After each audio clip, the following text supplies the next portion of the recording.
बंगाल की रैली में जिस वक्त अमित शाह ममता बनर्जी पर शोले बरसा रहे थे, उससे कुछ ही किलोमीटर दूर ममता बनर्जी अपनी रैली में नेताओं की गिनती करवा रही थीं।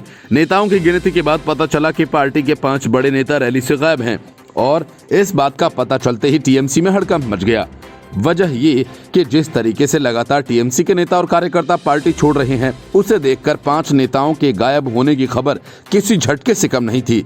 इन 5 बड़े नेताओं की गैर मौजूदगी से राजनीतिक गलियारों में हलचल शुरू हो गई।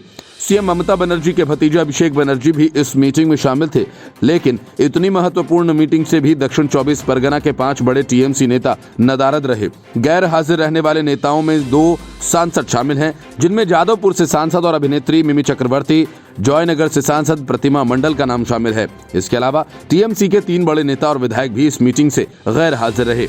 फिल्म अभिनेत्री और राय दीघी से विधायक देवश्री राय, सोनारपुर दक्षिण से विधायक और टीएमसी प्रवक्ता जीवन मुखर्जी और काकद्वीप से विधायक मंटूराम पाखिरा सभा में नहीं पहुंचे। मिमी चक्रवर्ती फिलहाल गोवा में छुट्टियां मना रही हैं।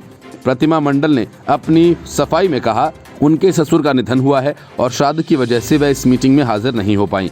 हालांकि प्रतिमा मंडल ने नाराजगी जाहिर की कि उन्होंने पहले ही ममता बनर्जी को संदेशा पहुंचा दिया था, लेकिन फिर भी इस मीटिंग में उनका नाम दे दिया गया। प्रतिमा मंडल ने आश्चर्य जताया।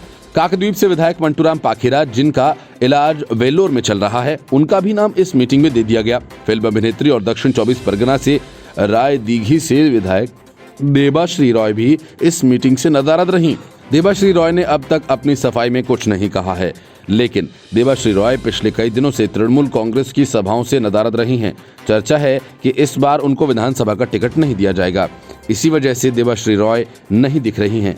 सोनारपुर दक्षिण से विधायक जीवन मुखर्जी भी ममता की इस हाईफाई मीटिंग में नदारद रहे।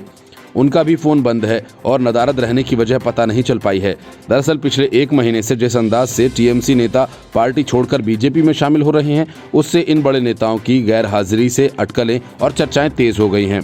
इस बीच ममता सरकार में मंत्री जाकिर हुसैन पर हमले की जांच के लिए एसआईटी का गठन कर दिया।